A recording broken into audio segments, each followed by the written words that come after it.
প্রথম রাত কেমন রাত হবে আপনার আর আমার, এটা বোঝানোর জন্য আগে মরণ থেকে বুঝাই। ও বাঁশখালীর মুসলমান, খুবই মনোযোগ দেন মা বোনেরা।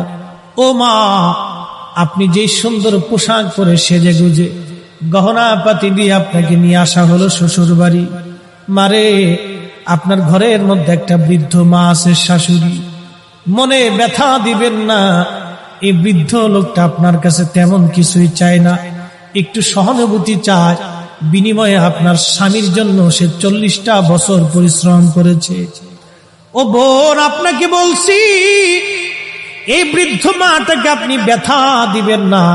এই বৃদ্ধ মাটা আপনার স্বামীর পিছনে 40 বছর পরিশ্রম করেছে। পেটে ধারণ থেকে শুরু করে ওকে মানুষ পর্যন্ত বানাইতে একটা মায়ের হাড় ভাঙ্গনি খাটুনি খেটে বৃদ্ধ হয়ে গেছে আজ। সে কিছুই চায় না রে বোন, আপনার কাছে মাত্র একটু সহানুভূতি আর ভালোবাসা চায়। মনে ব্যথা দিয়েন না, ওনাকে ব্যথা দিলে মালিক বেজার হয়ে যাবে। মালিক, ও বোন, আজকে আপনি আসছেন এই দুনিয়াতে, এই বাড়িতে। আগামী দিন এই বাড়ি থেকে আপনাকে নিয়ে যাওয়া হবে সাদা পোশাকে, আপনার দামি দামি গহনাগুলি রেখে যাওয়া হবে। বাংলাদেশে একজন ধনী মারা গেল করোনায়। আহা, করোনার সময় মানুষ চেনা গেছে। একজন ধনী করোনার সময় মারা গেল। এই ধনী যখন করোনায় মারা গেল, মারা যাওয়ার সময় সে কয়েক হাজার কোটি টাকার সম্পদ রেখে গেছে। 1 টাকা 2 টাকা না, কয়েক হাজার কোটি টাকা। একজন ধনী মারা গেল 80,000 কোটি টাকা রেখে।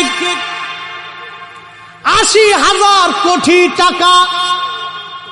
এখানে সবাই কেউ যদি বান্ডিল ধরে মাথায় বাঁধতে বস্তায় দেওয়া হয়, তারপরে মাথায় করে নিতে পারবেন না। 80,000 কোটি টাকা রেখে কবরে চলে গেল একজন ধনী। এরকম হাজার হাজার ধনীরা কোটি কোটি কোটি কোটি টাকা রেখে কবরে চলে গেল।